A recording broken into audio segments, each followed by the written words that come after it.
Sebelum ceritanya dimulai, silahkan tulis di kolom komentar dari daerah mana saja teman-teman yang menonton cerita ini. Jangan lupa like dan subscribe agar channel ini bisa semakin berkembang dan bisa mempersembahkan cerita yang lebih menarik lagi. Udara di ruang makan keluarga Wijaya terasa dingin, bukan karena pendingin ruangan, melainkan karena tatapan menusuk yang selalu mengarah pada Andi. Andi, seorang pemuda dengan kaos sederhana dan celana jeans yang sudah sedikit usang, berusaha keras untuk mengukir senyum di wajahnya. Di sampingnya, Clara, tunangannya yang cantik dengan gaun sutra mengkilap, tampak gelisah. Kedua orang tua Clara, bapak dan ibu Wijaya, serta adik Clara, Rina, duduk di seberang meja marmer mewah, masing-masing dengan ekspresi jijik yang nyaris tak tertutupi. Jadi, Andi, suara ibu Wijaya menusuk, apakah bisnismu yang kecil-kecilan itu sudah mulai menunjukkan hasil? Atau masih sama saja, jalan di tempat? Ia melirik suaminya, Bapak Wijaya, yang hanya tersenyum sinis sambil menyesap anggur merahnya. Andi merasakan pipinya memanas. Sedang dalam proses, Bu. Saya sedang mengembangkan beberapa ide baru. Ia mencoba terdengar percaya diri, tetapi suaranya sedikit bergetar. Andi adalah seorang desainer grafis lepas yang baru merintis usahanya, jauh dari kemapanan yang biasa dinikmati keluarga Wijaya. Ide baru? Rina mencibir. Kak Clara, kau yakin dengan pilihanmu ini? Dulu saja pacarmu yang sebelumnya, Dion, sudah punya mobil sport dan rumah sendiri di usia yang sama. Ini, Andi, bahkan untuk makan malam di restoran mewah saja harus pikir 2 kali, kan? Clara menunduk, menghindari tatapan Andi. Hati Andi mencelos. Ia tahu Clara mencintainya, tetapi tekanan dari keluarganya sungguh tak tertahankan. Sejak awal hubungan mereka, keluarga Clara selalu terang-terangan menunjukkan ketidaksetujuan mereka terhadap Andi. Mereka selalu membandingkannya dengan Dion, mantan pacar Clara yang kaya raya, sukses, dan datang dari keluarga terpandang. Setiap pertemuan adalah sesi interogasi dan penghinaan terselubung. Andi, kau tidak lihat bagaimana Dion memanjakan Clara dulu? Bapak Wijaya menambahkan, suaranya berat dan penuh ejekan. Perhiasan mahal, liburan ke luar negeri, mobil baru setiap tahun. Apa yang bisa kau berikan pada putriku? Nah, hanya janji-janji kosong. Andi mengepalkan tangannya di bawah meja. Ia ingin berteriak, menjelaskan bahwa ia bekerja keras, bahwa ia punya mimpi, tetapi harga dirinya terlalu remuk untuk bisa bersuara. Ia merasa kecil, tidak berdaya, dan sangat malu. Terutama ketika melihat Clara, meskipun mencoba membela, seringkali ikut terpengaruh oleh ucapan keluarganya. Mata Clara memancarkan keraguan yang menyakitkan bagi Andi. Keraguan itu, ditambah dengan hinaan keluarganya, adalah titik terendah baginya. Ia merasa seolah-olah seluruh dunia menertawakannya. Ia hanya bisa menelan ludah pahit, bersumpah dalam hati bahwa suatu hari nanti, ia akan membuktikan mereka semua salah. Namun, saat itu, janji itu terasa begitu jauh dan mustahil. Beberapa minggu setelah makan malam yang memalukan itu, sebuah undangan tak terduga tiba di tangan Andi. Itu adalah kartu undangan mewah berwarna keemasan, bertuliskan nama keluarga Wijaya, mengundang Andi ke acara makan malam di sebuah restoran bintang 5 yang baru saja dibuka. Andi mengerutkan kening. Biasanya, pertemuan dengan keluarga Clara selalu berujung pada rasa tidak nyaman dan hinaan terselubung. Namun, Clara, dengan suara memelas, meyakinkannya. Ayolah, Andi, bujuk Clara lewat telepon, nada suaranya sedikit ragu. Mereka bilang ingin mengenalmu lebih dekat. Mungkin ini kesempatan untuk meluluhkan hati papa dan mama. Andi ingin percaya. Ia ingin sekali hubungan mereka direstui, ingin keluarga Clara melihat ketulusan dan kerja kerasnya, bukan hanya kondisi finansialnya. Dengan sedikit harapan yang tersisa, Andi pun menyetujui. Malam yang dingin di Jakarta menyelimuti kota. Andi, dengan setelan jas satu-satunya yang ia punya yang kini terasa terlalu longgar dan sedikit pudar warnanya, tiba di lobi megah restoran, Le Grandeur. Aroma masakan mewah dan desiran tawarnya langsung menyambutnya. Begitu ia melangkah masuk ruang makan utama, ia merasakan tatapan-tatapan tajam dari para pengunjung elit. Matanya mencari-cari meja keluarga Wijaya. Mereka sudah duduk di meja bundar besar, di tengah ruangan, di bawah lampu kristal yang berkilauan. Bapak Wijaya mengenakan jas mahal, Ibu Wijaya dengan gaun malam berkilauan, dan Rina, adik Clara, tampil modis dengan gaun mini dan rambut terurai. Senyum sinis terlihat jelas di wajah Ibu Wijaya saat melihat Andi dengan penampilannya yang terlalu biasa untuk tempat sekelas itu. Andi, akhirnya kau datang. Sapa Bapak Wijaya, suaranya terlalu ramah, senyumnya tidak mencapai mata. Ada kilatan licik di matanya yang Andi tidak suka. Silakan duduk. Kami sudah memesankan beberapa hidangan pembuka yang lezat untukmu. Andi duduk di samping Clara, yang tampak lebih gelisah daripada biasanya. Clara menghindari tatapan Andi, menunduk melihat menu di tangannya. Menu itu, yang terbuat dari kertas tebal bertekstur, terasa panas di tangan Andi. Ia menelusuri daftar harga. Matanya terbelalak. Harga setiap hidangan pembuka saja sudah mencapai jutaan rupiah. Sup asparagus dengan trufle putih, foie gras panggang, scallop bakar dengan saus saffron. Ini semua jauh di atas kemampuan finansialnya. Ia menelan ludah, tenggorokannya tercekat. Belum sempat Andi memesan, Bapak Wijaya sudah memanggil pelayan dengan gerakan tangan yang angkuh. Tolong berikan lagi kami 3 porsi caviar beluga, yang paling besar porsinya, ya. Lalu, tambahkan juga lobster termidor untuk masing-masing. Oh, dan untuk minumannya. Bapak Wijaya menatap Andi dengan senyum lebar yang memuakan. Siapkan Chateau Lafite Rothschild yang paling mahal, ya. Tahun terbaik. Semuanya atas nama tuan muda ini. Bapak Wijaya menunjuk Andi dengan gerakan jempolnya, seolah Andi adalah tamu terhormat yang akan membayar semuanya. Andi terdiam. Caviar? Lobster? Anggur puluhan juta rupiah? Ini pasti lelucon kejam. Ia melirik Clara, yang kini tampak pucat pasi. Clara mencoba memberi isyarat dengan matanya, seolah meminta maaf, seolah berkata, aku tidak tahu ini akan jadi seperti ini. Tetapi ia tidak berani menyuarakan protes di hadapan orang tuanya. Ia terlalu takut menghadapi kemarahan mereka, bahkan untuk membela tunangannya sendiri. Hidangan demi hidangan disajikan. Keluarga Wijaya dengan sengaja memesan lebih banyak lagi makanan dan minuman termahal. Mereka makan dengan lahap, menikmati setiap suapan, dan terus mendorong Andi untuk mencicipi semuanya. Ayolah, Andi, kata Ibu Wijaya sambil menyuapkan sepotong lobster ke mulutnya. Ini kesempatanmu mencicipi makanan orang kaya. Kapan lagi, kan? Jangan sungkan, kami sudah sering makan begini. Rina sesekali tertawa kecil. Melirik ponselnya seolah merekam setiap momen memalukan itu, mungkin untuk diceritakan pada teman-temannya. Setiap tawa dan setiap gigitan terasa seperti ribuan jarum yang menusuk hati Andi. Andi mencoba tersenyum, mencoba terlihat baik-baik saja, tetapi ia merasakan keringat dingin membanjiri dahinya. Tangannya gemetar saat memegang garpu. Ia tahu, mereka melakukan ini dengan sengaja. Ini adalah jebakan. Sebuah pertunjukan kejam untuk mempermalukannya di depan umum. Akhirnya, momen yang paling ditakutkan Andi tiba. Pelayan berjas rapi meletakkan sebuah map kulit di hadapan Andi. Map itu berisi tagihan. Andi membukanya dengan tangan bergetar. Angka-angka di dalamnya berbaris rapi, membentuk jumlah yang fantastis, Rp87.500.000. Rp87.500.000. Angka itu lebih besar dari seluruh tabungan yang ia miliki, bahkan mungkin lebih besar dari penghasilannya dalam 6 bulan terakhir. Ia mencoba mengeluarkan kartu ATM-nya, tetapi ia tahu saldonya tidak akan cukup. Ia bahkan tidak berani membayangkan bagaimana ia bisa membayar ini. Wajahnya memucat pasi. Andi, kenapa? Ada masalah? Bapak Wijaya bertanya dengan nada mengejek yang tak bisa ia sembunyikan. Senyum kemenangan terpancar di wajahnya. Jangan bilang kau tidak bisa membayarnya. Apa kata pelayan ini nanti? Jangan buat malu kami, nak. Para pelayan, yang sebelumnya sibuk melayani, kini mulai menatap Andi dengan pandangan penasaran. Beberapa pengunjung lain juga melirik ke arah meja mereka, merasakan ketegangan yang mulai merebak. Andi merasa ingin menghilang, ingin bumi menelannya hidup-hidup. Saya pikir ini hanya makan malam biasa. Andi mencoba menjelaskan, suaranya serak dan tercekat. Saya tidak siap untuk jumlah sebesar ini. Saya tidak membawa uang tunai sebanyak itu dan saldo saya. Tawa pecah dari keluarga Wijaya. Tawa yang menggema di seluruh restoran, tawa yang penuh penghinaan dan rasa puas yang kejam. Tuh kan, Clara, kata Ibu Wijaya sambil tergelak, menepuk bahu putrinya dengan senyuman lebar. Sudah kubilang dia tidak selevel dengan kita. Hanya makan malam begini saja sudah kelabakan. Bagaimana kau bisa hidup bersamanya nanti? Clara, yang sedari tadi menunduk, kini bangkit berdiri. Air mata berlinang di matanya, membasahi pipi mulusnya, tetapi tatapannya bukan lagi simpati atau cinta.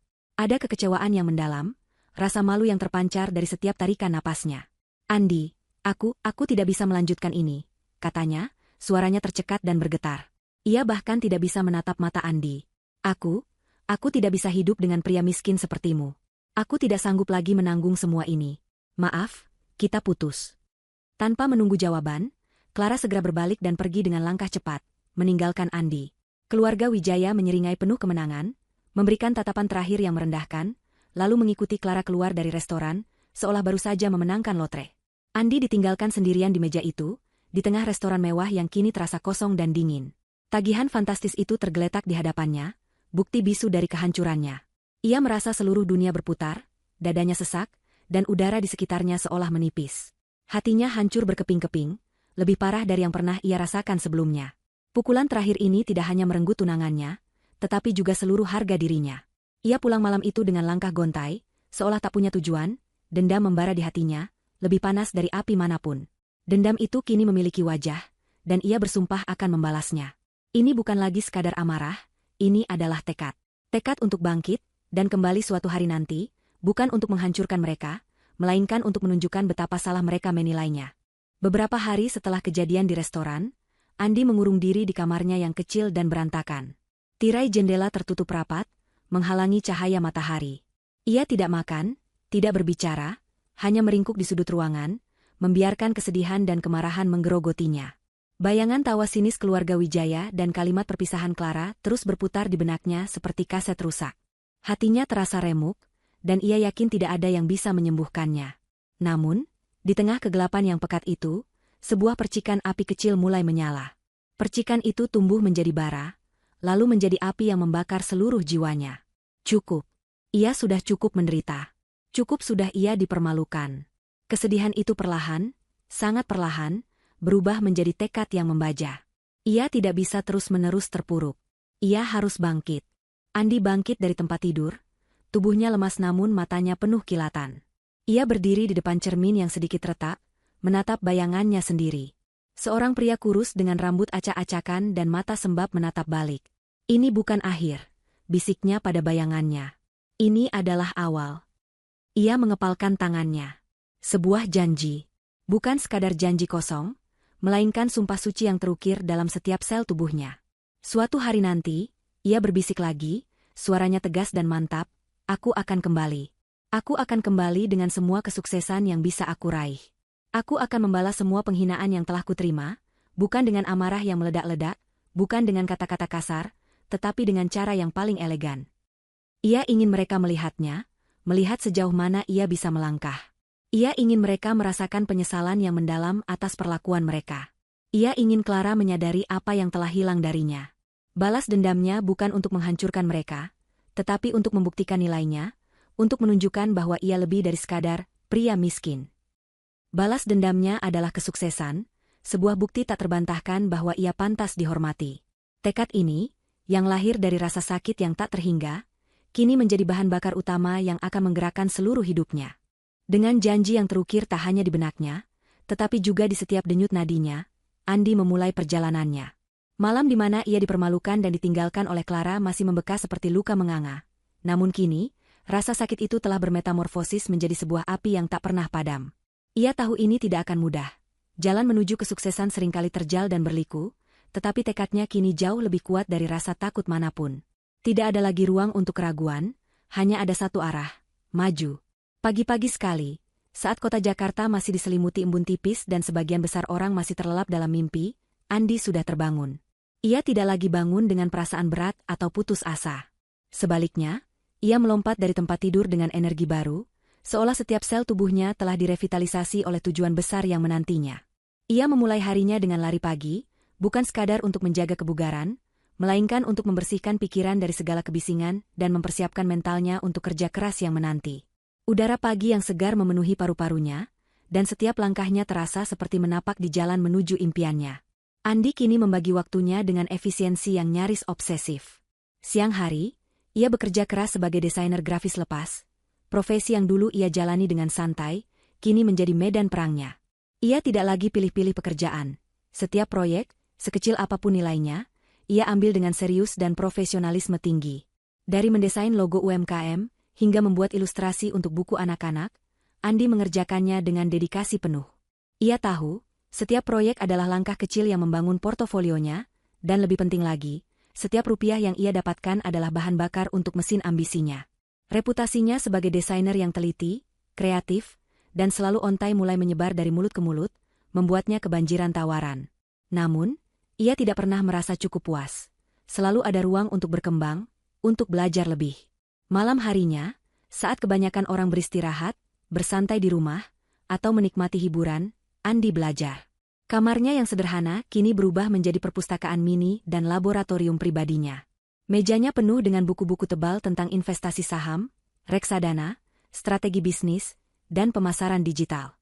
Layar komputernya selalu menampilkan tutorial coding, analisis pasar, atau webinar tentang startup teknologi. Ia mendaftar kursus online gratis di berbagai platform, mengikuti webinar yang membahas tren industri, dan menghabiskan malam-malamnya memahami seluk-beluk dunia keuangan. Ia belajar tentang compound interest, diversifikasi portofolio, dan analisis fundamental. Setiap detik adalah investasi untuk masa depannya. Sebuah batu bata yang ia letakkan untuk membangun fondasi kerajaannya. Gaya hidupnya berubah drastis dan drastis. Ia memotong semua pengeluaran tidak penting dengan sangat ketat.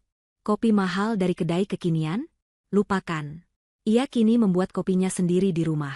Makan di luar atau bersosialisasi di kafe-kafe trendy? Itu sudah tidak ada dalam kamusnya. Ia kini menyiapkan bekal makanannya sendiri, jauh lebih hemat dan terkontrol. Pakaian baru atau gadget terbaru? Hanya jika benar-benar dibutuhkan untuk menunjang pekerjaannya. Setiap rupiah yang ia dapatkan, sebagian besar langsung ia sisihkan untuk modal awal investasinya. Ia mulai dengan investasi kecil, membeli unit reksadana pasar uang, lalu perlahan beralih ke saham-saham perusahaan rintisan di sektor teknologi dan energi terbarukan yang ia yakini memiliki potensi pertumbuhan tinggi dalam jangka panjang. Ia melakukan riset mendalam sebelum setiap keputusan, menganalisis laporan keuangan dan prospek pasar. Beberapa teman lama, yang dulu sering menghabiskan waktu bersamanya, mulai menjauh. Mereka tidak mengerti perubahan drastis dalam diri Andi. Andi, apa kau yakin dengan semua ini? Kau terlalu memaksakan diri, kata salah satu temannya, Bima, suatu sore saat mereka bertemu tak sengaja di supermarket. Bima melihat keranjang belanja Andi yang hanya berisi bahan-bahan pokok termurah.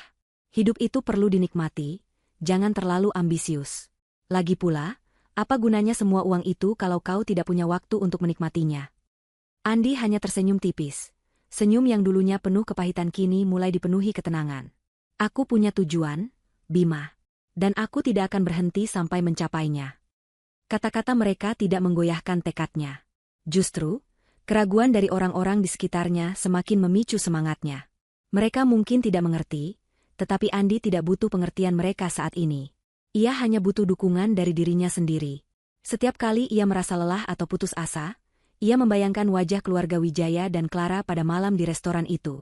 Ia membayangkan tawa sinis Bapak Wijaya, tatapan jijik Ibu Wijaya, cemoohan Rina, dan terutama, wajah Clara yang penuh kekecewaan saat mengucapkan kata, putus. Bayangan itu, yang dulunya menyakitkan, kini menjadi bahan bakar yang tak pernah habis. Ia harus berhasil, bukan hanya untuk dirinya sendiri, tetapi untuk membungkam setiap keraguan dan hinaan yang pernah ia terima. Ia ingin mereka tahu bahwa mereka telah membuat kesalahan besar dengan meremehkannya. Perjalanan itu panjang dan melelahkan. Ia sering tidur hanya 4-5 jam sehari. Matanya sering memerah karena menatap layar komputer terlalu lama. Punggungnya sering nyeri karena duduk berjam-jam. Namun, Andi tahu, setiap langkah kecil, setiap jam tambahan yang ia habiskan untuk bekerja dan belajar, setiap pengorbanan yang ia lakukan, membawanya lebih dekat pada impian balas dendam yang elegan itu. Ia bukan lagi Andi yang lemah dan mudah hancur. Ia adalah Andi yang baru, Andi yang dipenuhi tekad baja, siap menaklukkan dunia demi janjinya. Ia siap menghadapi apapun yang datang, karena kini ia punya tujuan yang jelas dan sebuah api yang menyala di dalam jiwanya. Ia adalah manifestasi dari pepatah, apa yang tidak membunuhmu, akan membuatmu lebih kuat. Bulan-bulan berlalu, dan kerja keras Andi yang tanpa henti mulai menunjukkan tanda-tanda manis dari hasil yang ia impikan. Setiap tetes keringat yang membasahi dahi, setiap jam tidur yang ia korbankan, dan setiap buku yang ia lahap kini mulai membuahkan hasil. Tekad bajanya perlahan mengubah nasibnya. Dunia yang dulu tampak begitu kejam kini mulai tersenyum padanya. Terobosan kecil pertama datang dalam karirnya sebagai desainer grafis lepas. Setelah berbulan-bulan membangun portofolio dengan proyek-proyek kecil namun dikerjakan dengan penuh ketelitian, nama Andi mulai dikenal luas di komunitas digital. Klien-klien baru berdatangan, bukan lagi dari platform freelance murah, melainkan dari rekomendasi langsung mulut ke mulut. Mereka tertarik dengan portofolio Andi yang semakin kuat, menampilkan desain-desain inovatif, estetis, dan selalu tepat waktu. Reputasinya sebagai desainer yang tidak hanya terampil, tetapi juga sangat bertanggung jawab, membuatnya banjir tawaran. Suatu hari, email yang sangat penting masuk ke kotak masuknya. Sebuah perusahaan e-commerce besar, yang selama ini hanya bisa ia impikan sebagai klien, menawarkan proyek desain ulang user interface, UI, dan user experience, UX, untuk seluruh platform mereka. Ini adalah proyek bernilai jutaan rupiah, lebih besar dari gabungan seluruh proyek yang pernah ia kerjakan selama setahun terakhir. Jantung Andi berdebar kencang saat membaca penawaran itu. Ini adalah gerbang menuju liga yang lebih tinggi. Ia mengerjakan proyek itu dengan dedikasi luar biasa. Siang malam ia habiskan di depan layar, menganalisis data pengguna, merancang sketsa, dan berkolaborasi dengan tim teknis klien. Hasilnya, luar biasa. Desain Andi tidak hanya cantik secara visual, tetapi juga sangat fungsional, meningkatkan angka penjualan dan kepuasan pelanggan klien secara signifikan. Pujian pun mengalir deras. Andi, kau benar-benar mengubah wajah platform kami. Puji CEO perusahaan itu dalam sebuah rapat virtual. Kami tidak menyangka hasilnya akan seimpresif ini. Ini adalah promosi bagimu. Promosi itu bukan dalam arti jabatan di perusahaan klien, melainkan sebuah pengakuan besar yang langsung mendongkrak statusnya. Honor yang ia terima dari proyek itu sungguh fantastis, memberinya modal besar untuk langkah selanjutnya. Ini adalah kemenangan kecil, namun sangat berarti, sebuah validasi atas kerja kerasnya. Pada saat yang bersamaan, investasi kecil yang ia tanamkan juga mulai menunjukkan hasil yang menakjubkan. Saham-saham perusahaan teknologi rintisan yang ia beli dengan analisis mendalam beberapa waktu lalu, kini melesat naik. Salah satu saham startup yang fokus pada energi terbarukan, yang dulu ia beli dengan harga sangat murah, tiba-tiba mendapatkan kontrak besar dari pemerintah dan nilainya meroket puluhan kali lipat dalam hitungan minggu. Andi, yang selalu memantau pasar dengan cermat, berhasil menjual sebagian besar saham tersebut pada waktu yang tepat, menghasilkan keuntungan yang sungguh luar biasa. Ini bukan lagi sekadar uang saku, investasi, ini adalah keuntungan yang bisa mengubah hidup. Ia segera menginvestasikan kembali keuntungan itu ke instrumen investasi yang lebih besar dan beragam, termasuk obligasi korporasi, properti komersial kecil, dan beberapa saham blue chip yang stabil. Ia juga mulai mempelajari forex trading, mengambil kelas-kelas lanjutan, dan mencoba simulasi trading dengan modal kecil. Keberaniannya, yang dulu diselimuti rasa takut, kini semakin terasa. Ia belajar bagaimana mengelola risiko dan memanfaatkan peluang. Pernah suatu pagi, saat memeriksa laporan keuangannya, Andi melihat angka-angka yang berjejer rapi di layar. Total asetnya kini mencapai puluhan, bahkan nyaris 100 kali lipat dari apa yang ia miliki saat Clara meninggalkannya. Senyum tulus akhirnya terukir di wajah Andi, senyum yang bukan lagi dipaksakan atau menutupi luka. Ini adalah senyum seorang pemenang. Terobosan-terobosan kecil ini memberinya semangat baru yang membara. Keyakinan bahwa ia bisa mencapai tujuannya semakin kuat, menggeser bayangan keraguan yang dulu sering menghantuinya. Ia mulai menyusun rencana yang lebih besar dan berani, bukan hanya sekadar mengumpulkan uang, tetapi membangun sebuah kerajaan bisnis yang kokoh. Ia memikirkan diversifikasi investasi yang lebih agresif, bahkan mungkin memulai bisnisnya sendiri secara resmi, merekrut tim, dan menciptakan produk inovatif yang bisa mengubah pasar. Energi positif ini memacu Andi untuk bekerja lebih giat, lebih cerdas, dan lebih berani dari sebelumnya. Ia tahu bahwa ini baru permulaan, bahwa perjalanan menuju puncak masih panjang, dan bahwa ia harus terus belajar dan beradaptasi. Namun, setiap keberhasilan kecil ini adalah batu loncatan yang sangat berharga, sebuah konfirmasi bahwa ia berada di jalur yang benar.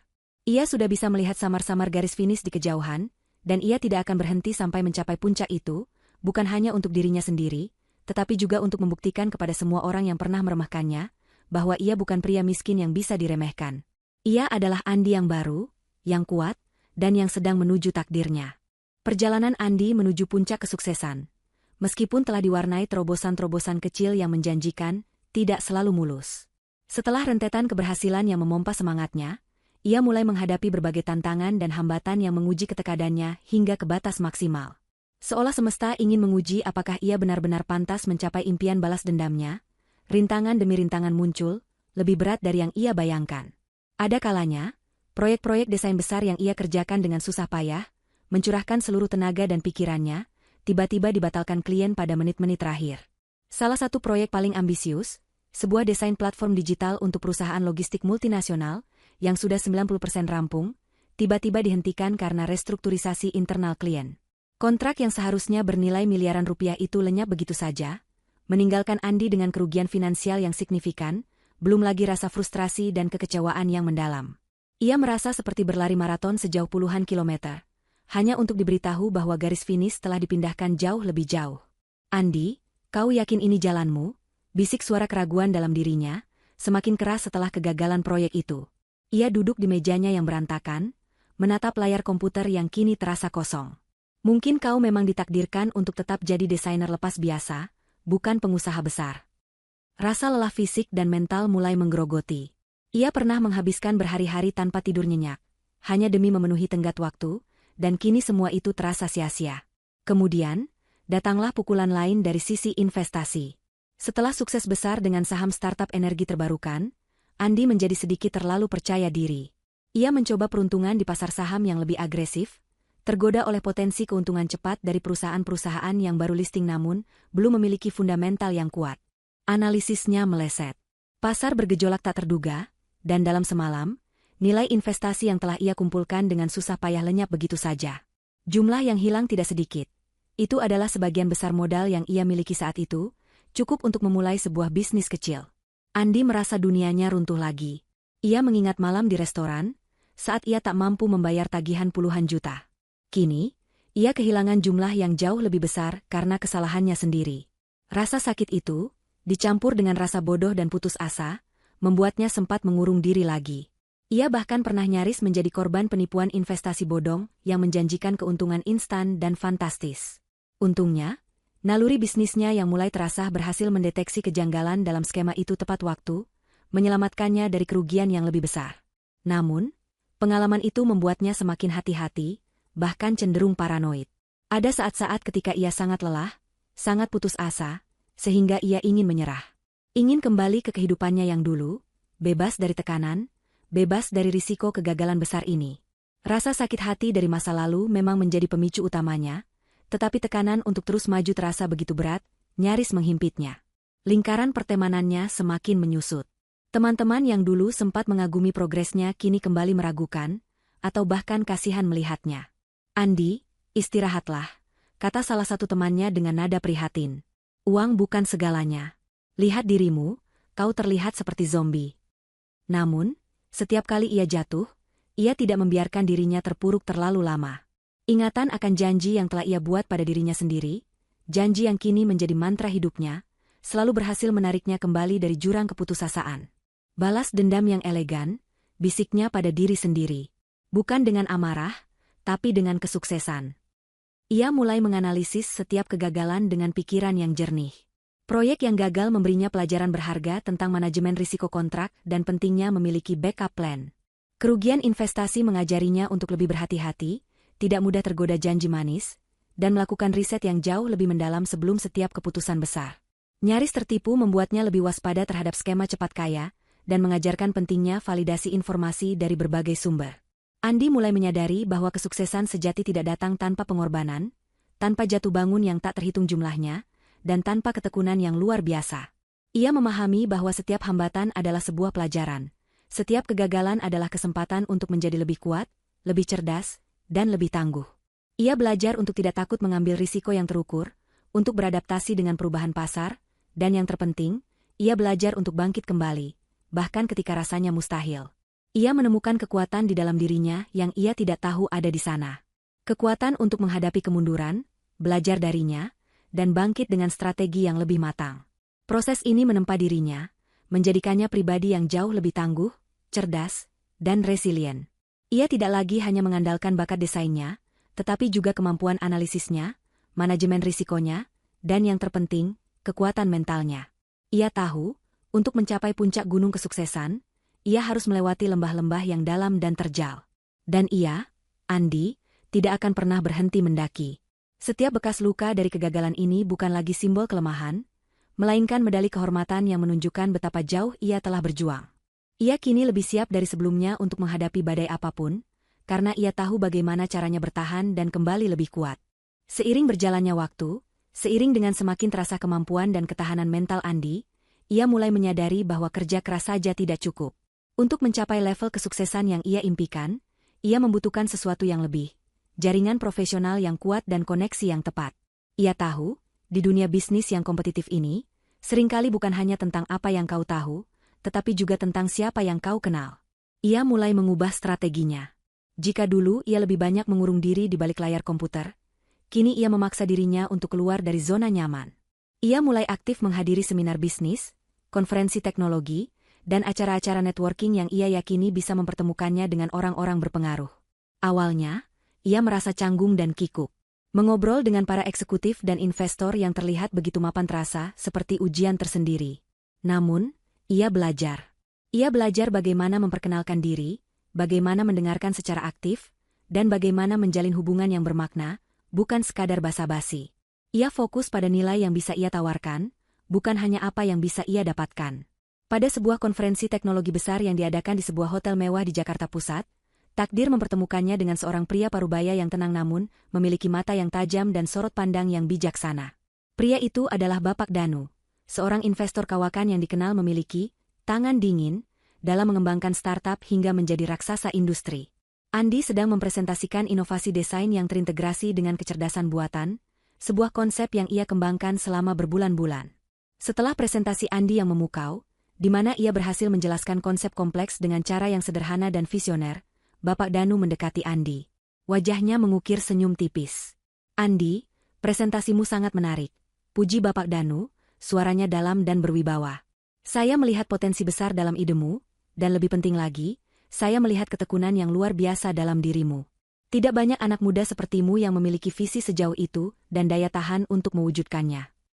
Jantung Andi berdebar kencang. Pujian dari seorang legenda seperti Bapak Danu adalah sebuah kehormatan besar. Percakapan itu berlanjut hingga larut malam. Mereka berpindah ke sebuah sudut yang lebih tenang, ditemani secangkir teh hangat. Andi menceritakan visi dan mimpinya tentang bagaimana teknologi bisa mengubah kehidupan, serta sebagian kecil dari perjuangan dan rintangan yang telah ia hadapi. Ia tidak menutupi kegagalan-kegagalannya, justru menceritakannya sebagai pelajaran berharga.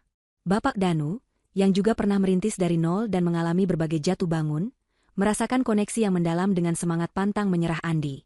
Ia melihat kilatan ambisi yang sehat di mata Andi, bukan sekadar keserakahan, melainkan dorongan untuk membuktikan diri dan menciptakan sesuatu yang berarti. Akhirnya, di tengah keheningan malam, Bapak Danu menawarkan sebuah kesempatan emas yang nyaris tak bisa dipercaya oleh Andi. "Saya tertarik untuk berinvestasi pada startup teknologi yang sedang Anda rencanakan, Andi," kata Bapak Danu, langsung ke intinya. "Berapa modal yang Anda butuhkan? Saya siap memberikan dukungan penuh." Ia juga menawarkan diri untuk menjadi mentor Andi, membimbingnya dengan pengalaman dan koneksi luas yang dimilikinya. "Saya yakin, di tangan Anda, ide ini akan menjadi sesuatu yang besar. Saya akan membukakan pintu-pintu yang mungkin sulit Anda tembus sendiri." Andi merasa seperti sedang bermimpi. Tawaran ini adalah titik balik mutlak dalam hidupnya. Investasi besar, ditambah bimbingan langsung dari seorang mentor sekaliber Bapak Danu, adalah impian setiap entrepreneur muda. Ia menerima tawaran itu dengan rasa syukur dan tekad yang baru. Tidak hanya itu, kesempatan emas lainnya juga berdatangan. Salah satu rekannya di perusahaan lama, yang dulu sering melihatnya bekerja lembur, menghubunginya dengan berita mengejutkan. "Andi, ada proyek besar yang sedang dikerjakan. Ini melibatkan pengembangan platform digital raksasa untuk sebuah konsorsium internasional. Kami butuh seseorang dengan visi dan keahlian sepertimu untuk memimpin tim desain dan teknologi." Proyek itu adalah terobosan nyata, sebuah kemitraan strategis yang tidak hanya bernilai fantastis, tetapi juga akan menempatkan nama Andi di peta industri global. Dengan bimbingan Bapak Danu, modal investasi yang melimpah, dan proyek-proyek kolaborasi yang sukses, nama Andi mulai dikenal luas di kalangan bisnis elit. Ia tidak lagi sekadar desainer grafis. Ia adalah inovator, pengusaha ulung, dan visioner yang diperhitungkan. Jaringan profesionalnya berkembang pesat, menghubungkannya dengan orang-orang berpengaruh di berbagai industri, dari teknologi hingga keuangan, dari properti hingga manufaktur. Undangan untuk berbicara di forum-forum penting dan menjadi pembicara tamu di universitas-universitas terkemuka mulai berdatangan. Setiap hari adalah pelajaran baru, setiap koneksi adalah potensi baru. Andi belajar bagaimana melakukan negosiasi tingkat tinggi, bagaimana memimpin tim besar, dan bagaimana membuat keputusan strategis yang berani. Ia menyadari bahwa kekayaan sejati bukan hanya tentang uang, tetapi tentang pengaruh, koneksi, dan kemampuan untuk menciptakan nilai. Kesempatan-kesempatan emas terus berdatangan, seperti bola salju yang semakin membesar dan tak terhentikan, mengubah hidupnya secara fundamental, dari seorang pemuda biasa menjadi seorang yang luar biasa. Ia tahu, inilah buah dari setiap tetes keringat, setiap kegagalan yang ia hadapi, dan setiap janji yang ia pegang teguh pada dirinya sendiri. Ia telah membangun jembatan dari keterpurukan menuju kemakmuran, dan kini ia siap menyeberanginya. Tahun-tahun telah berlalu, mengalir seperti air sungai yang tak pernah berhenti. Sejak malam yang menghancurkan di restoran mewah itu, saat ia ditinggalkan dengan hati hancur dan dompet kosong, Andi telah menjalani transformasi yang tak terbayangkan. Ia kini bukanlah lagi pemuda miskin yang dulu dipermalukan, yang selalu menunduk karena malu. Ia adalah sosok yang sama sekali berbeda. Sebuah metamorfosis yang menakjubkan, baik dari segi penampilan, status, maupun aura yang terpancar dari dirinya. Andi kini telah menjadi seorang pengusaha sukses yang disegani di kancah nasional, bahkan mulai merambah pasar internasional. Ia adalah pendiri dan CEO dari beberapa perusahaan rintisan yang bergerak di bidang teknologi inovatif dan investasi strategis. Perusahaan-perusahaannya, yang dulunya hanya mimpi di benaknya, kini telah berkembang pesat, memimpin pasar di niche masing-masing, dan memiliki nilai valuasi miliaran rupiah. Ia telah membangun sebuah kerajaan bisnis dari nol, dengan tangan dan otaknya sendiri. Asetnya melimpah ruah, jauh melampaui segala bayangan yang bisa ia impikan dulu. Portofolio sahamnya yang solid terus bertumbuh, investasinya di properti komersial di lokasi-lokasi strategis menghasilkan pendapatan pasif yang besar, dan koleksi mobil mewah yang dulunya hanya ia lihat di majalah kini mengisi garasi pribadinya. Ada BMW seri terbaru, Mercedes-Benz S-Class, bahkan sebuah Porsche Sport. Semua itu bukan untuk pamer semata, melainkan simbol nyata dari setiap tetes keringat, setiap jam tidur yang dikorbankan, dan setiap keputusan berani yang telah ia ambil. Penampilannya pun berubah drastis, nyaris tak dikenali. Dulu, ia selalu mengenakan kaos oblong dan celana jeans yang sederhana, mencerminkan kehidupannya yang pas-pasan. Sekarang, ia selalu tampil dengan setelan jas buatan Italia yang pas di tubuhnya, didesain khusus oleh penjahit terkemuka. Dasi sutra mahal, kemeja putih bersih yang disetrika sempurna, dan sepatu kulit mengkilap selalu menjadi bagian dari penampilannya. Rambutnya kini tertata rapi dengan potongan modern, dan wajahnya, yang dulu sering menunjukkan gurat kesedihan dan keputusasaan, kini memancarkan aura kepercayaan diri dan kemapanan yang kuat. Ada ketenangan dalam tatapannya, ketenangan seorang pria yang telah melalui badai terhebat dan berhasil mencapai puncaknya. Postur tubuhnya tegak, menunjukkan bahwa ia tidak lagi menanggung beban malu atau keraguan. Senyumnya, meski jarang terlalu lebar, selalu menunjukkan ketegasan dan kepuasan batin. Kehidupannya juga berubah total. Ia sering bepergian ke luar negeri untuk urusan bisnis, bertemu dengan para eksekutif dan investor global di ibu kota finansial dunia. Namanya sering disebut-sebut di majalah-majalah bisnis terkemuka, baik di kolom orang paling berpengaruh di bawah 40 tahun, maupun di artikel-artikel tentang inovator muda yang sukses. Ia diundang sebagai pembicara di forum-forum ekonomi dan konferensi teknologi bergengsi, membagikan kisahnya tentang kegigihan dan inovasi. Rumahnya kini adalah sebuah penthouse mewah di salah satu gedung pencakar langit tertinggi di pusat kota, dengan pemandangan cakrawala yang memukau. Interiornya dirancang oleh desainer terkenal, dilengkapi dengan teknologi rumah pintar tercanggih. Ia memiliki tim pribadi yang mengurus segala kebutuhannya, mulai dari asisten pribadi yang efisien, pengemudi profesional yang selalu siap siaga, hingga koki pribadi yang menyiapkan hidangan sehat setiap hari. Meskipun demikian, di balik semua kemewahan dan kesuksesan yang gemilang itu, Andi tidak melupakan akar perjuangannya. Ia tetap rendah hati kepada orang-orang yang tulus mendukungnya di masa sulit, seperti Bapak Danu, mentornya. Ia tidak pernah berhenti belajar, membaca buku-buku baru, mengikuti perkembangan teknologi, dan mencari peluang-peluang investasi yang belum banyak dilirik. Ia juga sering menyumbangkan sebagian hartanya untuk program-program pendidikan dan pengembangan UMKM, sebagai wujud syukur dan pengingat akan masa lalunya.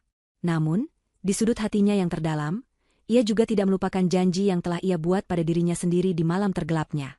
Janji untuk membalas dendam dengan cara yang elegan, tanpa amarah, melainkan dengan bukti kesuksesan yang tak terbantahkan. Ia telah mencapai kesuksesan yang luar biasa, melampaui segala bayangan. Dan ia tahu, saatnya akan tiba. Saatnya untuk babak terakhir dari balas dendam elegan yang telah ia rencanakan dengan matang selama bertahun-tahun. Ia kini adalah Andi yang tak bisa diremehkan lagi, yang siap menunjukkan kepada dunia bahwa seorang pria yang pernah dihina karena kemiskinan, kini berdiri sebagai pilar keberhasilan yang tak tergoyahkan. Setiap langkahnya, setiap napasnya, adalah bukti bahwa ia telah berubah, sepenuhnya. Suatu sore yang tenang di penthouse mewahnya yang terletak di puncak gedung pencakar langit Jakarta, Andi sedang menikmati secangkir teh herbal hangat sambil menatap cakrawala kota yang mulai dihiasi semburat jingga matahari terbenam. Pemandangan itu, yang dulu hanya bisa ia impikan, kini menjadi bagian dari kesehariannya. Ia merasa damai, tetapi di relung hatinya yang terdalam, ia tahu masih ada satu bab yang belum tertutup dalam kisah hidupnya. Tiba-tiba, ponselnya berdering di meja kopi marmer. Tertera nama, Rafa, di layar, salah satu teman lama yang juga memiliki koneksi ke lingkaran pergaulan Clara dan keluarganya. Rafa adalah sosok yang selalu netral, Tidak pernah ikut menghina Andi di masa lalu, tetapi juga tidak terlalu dekat untuk membela. Andi sempat ragu, namun rasa penasaran mendorongnya untuk mengangkat panggilan itu. Andi, lama tidak bertemu, bro. Suara Rafa terdengar antusias dan sedikit terkejut. Astaga, susah sekali menghubungimu sekarang. Aku dengar kau sekarang gila-gilaan suksesnya. Ya? Selamat, men. Andi tersenyum tipis. Terima kasih, Rafa. Aku sibuk sekali belakangan ini. Ada apa? Ia berusaha menjaga suaranya tetap tenang dan terkontrol, meskipun otaknya langsung memproses kemungkinan di balik panggilan ini. Begini, ini penting. Rafa melanjutkan, nada suaranya sedikit lebih serius. Reuni angkatan kita, bro, tepat akhir bulan ini. Di The Grand Hyatt, ballroom utama. Kau harus datang. Pasti seru, banyak teman lama yang akan datang. Kita bisa nostalgia. Reuni? Andi mengerutkan kening. Ia jarang sekali menghadiri acara-acara sosial semacam itu. Jadwalnya terlalu padat, dan ia biasanya memilih untuk menjaga privasinya. Namun, pikiran tentang teman lama yang juga mengenal keluarga Clara langsung memicu sesuatu dalam dirinya. Ada kilatan cahaya di matanya. Ini bisa jadi kesempatan yang selama ini ia tunggu-tunggu, panggung yang telah ia persiapkan dengan setiap tetes keringatnya. Siapa saja yang akan datang, Ra? Tanya Andi, mencoba terdengar santai, seolah ia hanya bertanya iseng. Namun, di dalam hatinya, ia sudah mengantisipasi nama-nama tertentu. Rafa menyebutkan beberapa nama yang umum, lalu beberapa nama yang membuat jantung Andi berdebar lebih kencang. Tentu saja Clara akan datang, kata Rafa dengan santai. Kudengar ia juga sedang berjuang di bisnis keluarganya. Dan sepertinya keluarga Wijaya juga akan hadir, mereka kan salah satu donatur utama acara ini. Kata-kata itu seperti aliran listrik yang menyengat Andi. Clara. Keluarga Wijaya. Pesta di The Grand Hyatt, hotel mewah yang tak jauh dari restoran tempat ia dipermalukan. Ini bukan hanya reuni biasa, ini adalah panggung yang sempurna. Inilah saatnya untuk menutup bab itu, untuk memenuhi janji yang telah ia ukir di hatinya bertahun-tahun yang lalu, membalas dendam dengan elegan. Awalnya, ia merasakan gelombang keraguan. Apakah ia benar-benar membutuhkan semua ini? Bukankah kesuksesan yang telah ia raih sudah cukup? Ia sudah kaya raya, dihormati, dan memiliki segalanya. Apakah perlu lagi menggali luka lama? Bukankah itu berarti ia masih terikat dengan masa lalu yang pahit? Ia bangkit dari kursinya, berjalan menuju jendela kaca besar di pentousenya. Ia menatap pantulan dirinya di sana. Seorang pria yang gagah, berwibawa, dengan tatapan mata yang tajam dan percaya diri. Bukan lagi pemuda kurus yang dulu menunduk ketakutan. Ia telah berubah. Namun, bayangan tawa sinis Bapak Wijaya, tatapan jijik Ibu Wijaya, cemoohan Rina, dan terutama, wajah Clara yang penuh kekecewaan saat mengucapkan kalimat pedih, "Aku tidak bisa hidup dengan pria miskin sepertimu," malam itu, kembali terlintas dengan jelas. Bukan karena ia membenci mereka secara membabi buta, atau ingin menghancurkan hidup mereka. Tidak. Dendam Andi kini bukan lagi tentang kemarahan, tetapi tentang penegasan. Penegasan bahwa ia pantas dihormati. Penegasan bahwa mereka telah membuat kesalahan besar dengan meremehkannya. Ia ingin menutup bab itu dalam hidupnya, bukan dengan kemarahan yang meledak-ledak, tetapi dengan pembuktian yang tak terbantahkan. Ia ingin mereka melihat, dengan mata kepala mereka sendiri, sejauh mana ia telah melangkah, dan betapa salahnya penilaian mereka. Ini adalah demi kedamaian batinnya sendiri. Ia mengambil napas dalam-dalam. "Oke, Rafa," kata Andi akhirnya, suaranya tenang namun penuh keyakinan. "Kirimkan detail acaranya. Aku akan datang."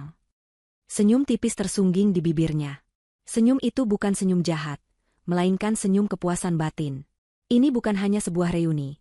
Ini adalah panggung untuk babak terakhir dari kisah balas dendam yang telah ia rancang dengan sempurna selama bertahun-tahun.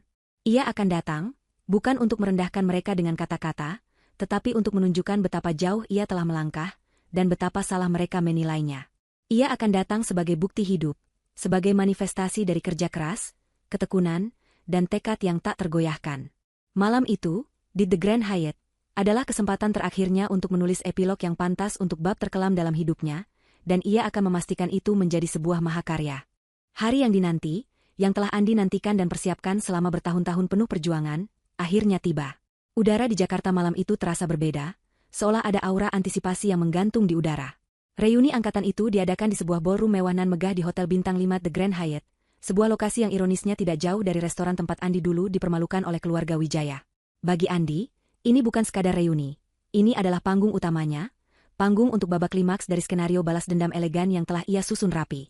Andi menghabiskan waktu berjam-jam untuk mempersiapkan diri. Ini bukan hanya tentang pakaian atau penampilan, tetapi tentang setiap detail yang akan memproyeksikan citra barunya. Ia memilih setelan jas buatan Italia berwarna charcoal grey gelap. Kainnya terasa lembut dan jatuh sempurna di tubuhnya yang kini lebih berisi dan proporsional. Jas itu dirancang khusus oleh seorang desainer ternama. Setiap jahitannya bicara tentang kemewahan dan presisi.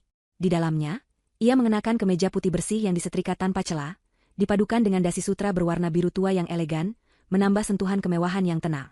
Sepatu kulitnya yang mengkilap, customade dari brand kelas atas, memantulkan cahaya chandelier di dalam pentousenya. Di pergelangan tangannya, melingkar sebuah jam tangan limited edition dari merek Swiss terkemuka, bernilai fantastis, berkilauan di bawah cahaya. Itu bukan sekadar penunjuk waktu, melainkan sebuah pernyataan. Rambutnya ditata rapi dengan potongan modern yang profesional, dan wajahnya, yang dulu sering menunjukkan gurat kelelahan dan kesedihan, kini bersih dari jejak masa lalu yang kelam, digantikan oleh ekspresi tenang, percaya diri, dan mata yang memancarkan ketajaman seorang visioner. Ia menatap pantulan dirinya di cermin besar. Ia melihat seorang pria yang benar-benar berbeda, seorang Andi yang telah mengalahkan dirinya yang lama, seorang Andi yang telah menemukan kekuatannya, yang telah mengubah rasa sakit menjadi motivasi terbesar dalam hidupnya. "Sudah siap, Tuan Andi?" Suara asisten pribadinya memecah lamunan. "Siap," jawab Andi, suaranya tenang namun penuh keyakinan. Begitu ia melangkah keluar dari penthouse-nya, pengemudi pribadinya, Pak Budi, sudah menunggu di lobi dengan mobil BMW mewah terbarunya, seri 7, berwarna hitam metalik yang mengkilap dan memancarkan aura kemewahan tak terbantahkan.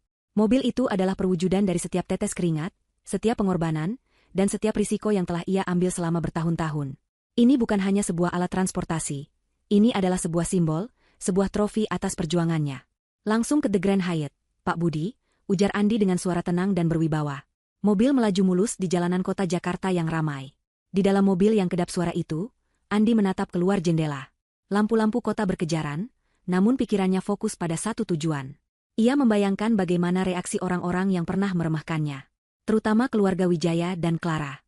Ia tidak merasakan amarah yang membabi buta, melainkan sebuah ketenangan yang dingin, sebuah keyakinan akan hasil yang akan ia capai. Setibanya di lokasi acara, sebuah ide muncul di benak Andi. Ia tahu betul mentalitas pamer di kalangan sosialita Jakarta. Untuk efek maksimal, ia tidak ingin mobilnya diparkir jauh di valet. "Pak Budi," kata Andi, "tolong parkirkan mobil tepat di depan pintu masuk utama ballroom. Pastikan semua orang melihatnya." Pak Budi sedikit terkejut, namun mengangguk mengerti. Dengan keahliannya, ia memanuver BMW mewah itu dengan presisi, memarkirkannya dengan sempurna di tempat yang paling menonjol, tepat di depan red carpet pintu masuk ballroom. Lampu-lampu sorot dari hotel memantul indah di bodi mobil yang mengkilap, membuat pandangan mata tak bisa lepas dari kemewahannya. Saat Andi keluar dari mobil, mengenakan jas yang sempurna, dengan langkah percaya diri dan karisma yang tak terbantahkan, semua mata tertuju padanya. Bisikan-bisikan mulai terdengar seperti desiran angin di antara kerumunan tamu yang baru datang. "Itu Andi? Ya ampun, aku tidak mengenalinya," kata seorang wanita bergaun pesta, tangannya menunjuk ke arahnya dengan takjub. "Astaga, dia sangat berbeda. Dulu dia kan?" Bisik seorang pria lain, kalimatnya terputus karena terkesima. Di antara kerumunan yang mulai membentuk kerumunan kecil di sekitar pintu masuk, ia melihat keluarga Wijaya. Bapak Wijaya, dengan setelan jas mahal yang tampak lusuh di samping aura Andi. Ibu Wijaya, dengan gaun berkilauan yang mendadak tampak kurang menarik. Dan Rina, adik Clara, yang sedang berdiri di dekat meja resepsi, semuanya terperangah. Mata mereka membelalak, ekspresi kaget, tak percaya, dan sedikit ketakutan terpancar jelas di wajah mereka. Mereka saling pandang, seolah memastikan bahwa apa yang mereka lihat adalah nyata. Andi juga melihat Clara.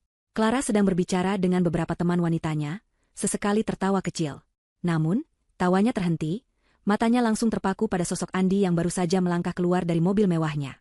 Ada campuran keterkejutan, penyesalan yang mendalam, dan mungkin sedikit kekaguman yang terlihat jelas di wajahnya. Ia seperti melihat hantu dari masa lalu yang kini bangkit sebagai dewa. Andi berjalan masuk ke dalam ballroom dengan kepala tegak, senyum tipis di bibirnya. Ia menyapa beberapa kenalan dengan anggukan ramah, namun tatapan matanya seolah menembus kerumunan, menemukan targetnya. Tampilan megahnya bukan untuk pamer semata, melainkan sebuah pernyataan yang gamblang.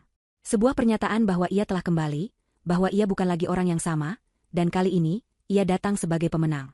Ini adalah babak pembukaan yang sempurna dari balas dendam yang manis dan elegan, sebuah sinetron nyata yang akan segera mencapai puncaknya. Begitu Andi melangkah lebih jauh ke dalam ballroom The Grand Hyatt, suasana di sekitarnya seolah membeku sesaat. Musik lembut dari orkestra latar mendadak terasa senyap, dan bisikan-bisikan tertahan di udara. Semua mata tertuju padanya, mengikuti setiap langkahnya yang percaya diri. Beberapa teman lama yang mengenali dirinya langsung menghampiri, takjub dengan perubahannya.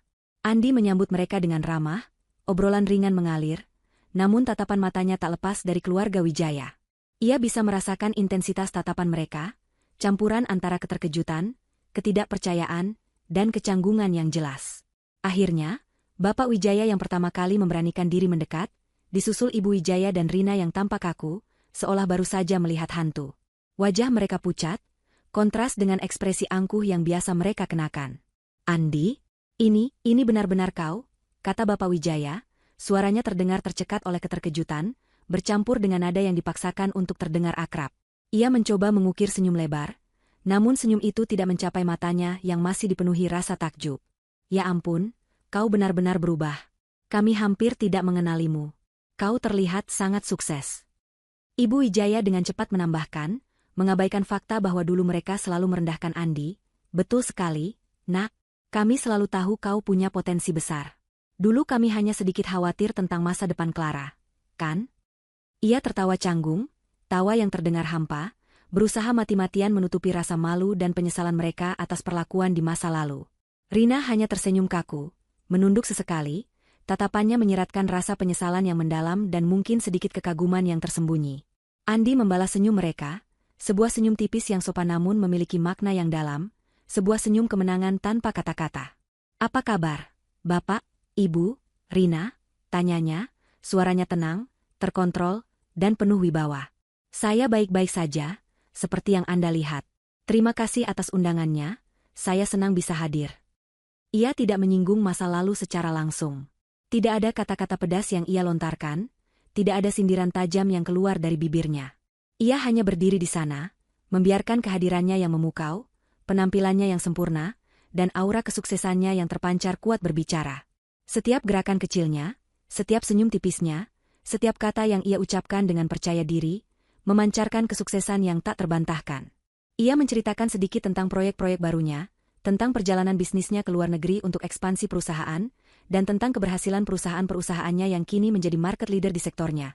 Semuanya dengan nada rendah hati namun penuh kebanggaan yang tidak dapat disembunyikan. Keluarga Wijaya berusaha keras bersikap akrab, melontarkan pujian demi pujian yang terdengar manis di permukaan namun palsu di dalamnya. "Kami selalu mendukungmu, Andi," kata Ibu Wijaya lagi, sebuah kebohongan yang jelas terdengar sumbang. "Kau tahu, kami selalu menganggapmu seperti anak sendiri." Andi hanya mengangguk sopan, tak membalas kebohongan itu dengan konfrontasi langsung. Ia membiarkan mereka tersiksa dengan kesadaran bahwa mereka telah membuang permata. Mata mereka tak bisa lepas dari jam tangan mewah di pergelangan Andi, jasnya yang tanpa celah, dan tentu saja, mobil BMW mewah yang diparkir di depan pintu masuk, yang dapat terlihat jelas dari jendela ballroom. Mereka merasakan tusukan penyesalan yang tajam. Mereka melihat bukan hanya kekayaan, tetapi juga kelas dan power yang kini dimiliki Andi. Ia bukan lagi Andi yang bisa mereka injak-injak. Kemudian, Clara mendekat. Langkahnya terasa berat, matanya berlinang air mata, dan ekspresinya menunjukkan penyesalan yang mendalam. Ia tampak semakin cantik, namun kecantikannya diselimuti gurat penderitaan dan penyesalan. "Andi," bisiknya, suaranya sangat pelan dan bergetar, hampir tidak terdengar di tengah keramaian. Aku minta maaf atas apa yang terjadi dulu. Aku menyesal sekali. Aku salah besar." Ia mencoba meraih tangan Andi, tatapan matanya memohon, penuh harapan, seolah ingin kembali ke masa lalu dan mengubah segalanya. Andi menatap Clara, senyum tipis masih terukir di bibirnya. Senyum yang kini membawa banyak makna, pengampunan, tetapi juga batas yang jelas. Ia tidak menarik tangannya saat Clara mencoba menyentuhnya, tetapi juga tidak menggenggam balik. Ada jarak tak terlihat yang sangat jelas. "Clara," katanya lembut, namun ada jarak tak terlihat dan ketegasan dalam suaranya yang menandakan batas yang tidak bisa dilintasi. "Masa lalu adalah masa lalu. Aku sudah melangkah jauh." Ia kemudian menunjuk ke arah kerumunan, di mana beberapa klien pentingnya sedang menunggu untuk menyapa. "Aku harus menyapa teman-teman lain dan klien-klienku. Senang melihatmu." Ia memberikan anggukan singkat kepada keluarga Wijaya, yang kini tampak membeku di tempat, menyadari bahwa peluang mereka telah lenyap selamanya. Balas dendam Andi tidak perlu diucapkan dengan kata-kata. Ia tidak perlu menyinggung kemiskinannya dulu, atau penghinaan yang mereka berikan. Kehadirannya yang megah, kesuksesan yang terpancar dari setiap pori-porinya, dan kepercayaan diri yang tak tergoyahkan adalah bukti paling nyata. Keluarga Wijaya melihatnya, Clara melihatnya. Mereka melihat pria yang telah mereka buang, kini berdiri jauh di atas mereka, tak terjangkau. Mereka melihat apa yang telah mereka hilangkan, dan penyesalan itu jauh lebih menyakitkan daripada kemarahan langsung. Ini adalah plot balas dendam yang mendebarkan dan memuaskan. Andi tidak perlu mengucapkan sepatah kata pun untuk membalas semua penghinaan. Ia membalas dengan kesuksesan yang ia raih, membuktikan bahwa ia tidak pantas dihina. Ia telah mengubah rasa sakit menjadi kekuatan, kegagalan menjadi motivasi, dan hinaan menjadi pendorong menuju puncak. Malam itu, di tengah kemewahan The Grand Hyatt, Andi telah memenangkan pertarungannya, tidak dengan tinju, melainkan dengan kecerdasan, ketekunan, dan elegan. Andi meninggalkan acara reuni di The Grand Hyatt dengan perasaan lega dan puas yang mendalam, sebuah perasaan yang jauh melampaui euforia kemenangan sesaat. Ini bukan kepuasan karena telah membuat orang lain menderita, atau menundukkan mereka dengan kekuatan. Tidak. Ini adalah kepuasan karena ia telah mencapai tujuannya yang lebih besar. Memvalidasi dirinya sendiri, membuktikan bahwa ia mampu bangkit dari keterpurukan dan meraih kesuksesan yang luar biasa, terlepas dari segala hinaan dan keraguan yang pernah ia terima. Ia telah menyelesaikan sebuah babak penting dalam hidupnya, sebuah kisah balas dendam yang diukir dengan kesuksesan, bukan dengan amarah. Saat mobil BMW mewahnya melaju membelah malam, dengan lampu-lampu kota Jakarta yang berkerlap-kerlip di luar jendela, Andi menatap ke kejauhan. Pemandangan itu, yang dulu ia saksikan dengan mata penuh air mata dari dalam bus kota yang penuh sesak, kini ia nikmati dari kursi belakang sebuah kendaraan yang melambangkan kekuasaan dan kemewahan. Ia menyadari bahwa balasan terbaik bukanlah dengan melukai orang lain, atau menenggelamkan diri dalam kebencian. Balasan terbaik adalah dengan menjadi versi terbaik dari dirinya sendiri. Kesuksesan dan kebahagiaannya sendiri adalah kemenangan terbesar, sebuah trofi yang jauh lebih berharga daripada pengakuan atau penyesalan siapapun. Beban masa lalu yang selama bertahun-tahun ia pikul di pundaknya, rasa malu yang menghantuinya, dan dendam yang membakar hatinya, kini terasa terangkat. Api dendam yang membara di dalam dirinya telah padam, digantikan oleh kedamaian, ketenangan, dan rasa syukur yang mendalam. Ia telah menuntaskan misinya. Ia tidak lagi terikat pada masa lalu, tidak lagi didorong oleh keinginan untuk membalas dendam.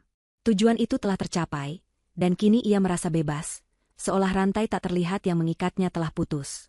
Ketika tiba di penthouse mewahnya, ia berjalan menuju balkon besar yang menghadap ke kota. Angin malam menerpa wajahnya. Ia berdiri di sana, memandang ke bawah, ke arah kehidupan yang berputar di bawahnya. Ia teringat masa-masa ia berjuang, tidur di kamar kos sempit, makan mie instan setiap hari, dan bekerja hingga larut malam. Setiap kenangan pahit itu kini terasa jauh, seperti mimpi buruk yang telah berakhir.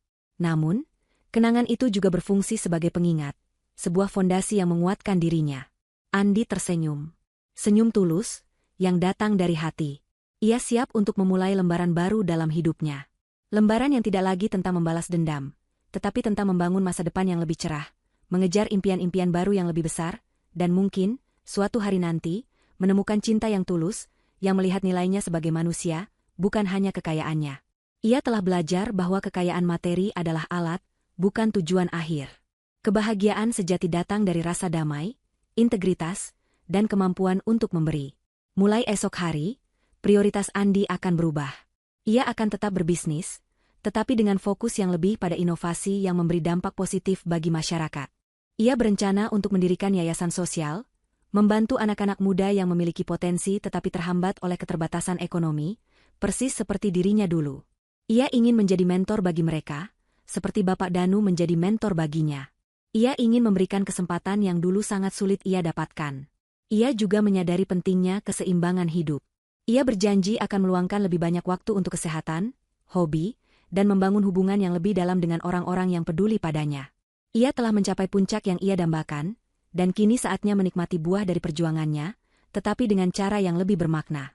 Malam itu, Andi tidur dengan nyenyak. Mungkin untuk pertama kalinya dalam bertahun-tahun tanpa dihantui bayangan masa lalu atau tekanan untuk membuktikan diri. Ia adalah Andi, seorang pria yang telah berjuang dari titik terendah, jatuh berkali-kali, bangkit kembali dengan tekad baja, dan akhirnya, menang. Bukan hanya memenangkan kekayaan, tetapi memenangkan dirinya sendiri, memenangkan kedamaian batin. Dan ini adalah akhir yang sempurna untuk awal yang baru yang penuh harapan dan makna. Tahun-tahun berlalu dengan cepat setelah reuni akbar yang mengakhiri babak balas dendam dalam hidup Andi. Ketenangan batin yang ia dapatkan malam itu telah menjadi fondasi bagi kehidupan barunya yang penuh makna. Ia bukan lagi sekadar pengusaha sukses yang haus akan pembuktian. Ia kini adalah seorang visioner, seorang filantropis, dan seorang inspirator bagi banyak orang. Dendam telah padam, digantikan oleh gairah untuk menciptakan dampak positif yang lebih besar. Andi memang tetap mengelola kerajaannya yang terus berkembang, tetapi fokusnya telah bergeser. Perusahaannya kini tidak hanya mengejar profit, tetapi juga mengedepankan inovasi yang berorientasi pada solusi sosial. Salah satu proyek terbesarnya adalah pengembangan platform edukasi digital gratis yang dapat diakses oleh siapa saja di pelosok Indonesia, terutama mereka yang memiliki keterbatasan akses pendidikan. Ia tahu betul bagaimana rasanya berjuang tanpa sumber daya yang memadai, dan ia ingin memastikan tidak ada lagi anak muda yang harus merasakan hal yang sama. Pendidikan adalah kunci, sering ia katakan dalam pidato-pidatonya di berbagai forum internasional. Saya ingin memastikan setiap anak memiliki kesempatan yang sama untuk bermimpi dan mewujudkan mimpinya, terlepas dari latar belakang ekonomi mereka. Ia mendirikan Yayasan Harapan Andi, sebuah organisasi nirlaba yang memberikan beasiswa penuh kepada mahasiswa berprestasi dari keluarga kurang mampu, serta memberikan modal awal dan bimbingan bagi startup sosial yang inovatif. Setiap rupiah yang disumbangkan yayasannya terasa lebih berharga daripada keuntungan miliaran yang masuk ke rekening pribadinya. Ia sering mengunjungi daerah-daerah terpencil, secara langsung melihat dampak dari program-programnya, dan momen-momen itulah yang memberinya kebahagiaan sejati. Senyum tulus anak-anak yang kini bisa belajar dengan layak adalah mata uang terindahnya. Kehidupan pribadinya pun menemukan kebahagiaan. Andi bertemu dengan Luna, seorang arsitek lanskap yang cerdas dan berjiwa sosial tinggi. Luna tidak tertarik pada kekayaan atau status Andi. Ia terpesona oleh visi Andi, oleh ketulusan hatinya, dan oleh semangatnya untuk membuat perubahan. Mereka menikah dalam sebuah upacara sederhana yang intim, jauh dari kemewahan pameran yang biasa ia alami. Luna menjadi pendamping hidup yang sempurna, berbagi nilai-nilai dan impian Andi, mengingatkannya untuk selalu membumi.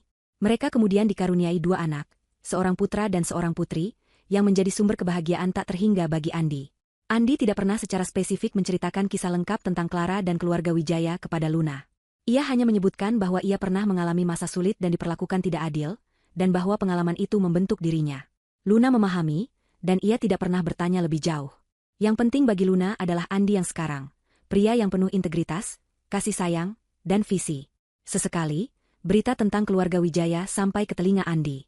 Bisnis mereka mengalami kemunduran, tidak lagi sekuat dulu. Nama Dion, mantan pacar Clara, juga jarang terdengar di lingkaran elit. Clara sendiri, setelah sekian lama, sesekali mencoba menghubungi Andi melalui media sosial atau koneksi lama, mengucapkan selamat atas kesuksesannya.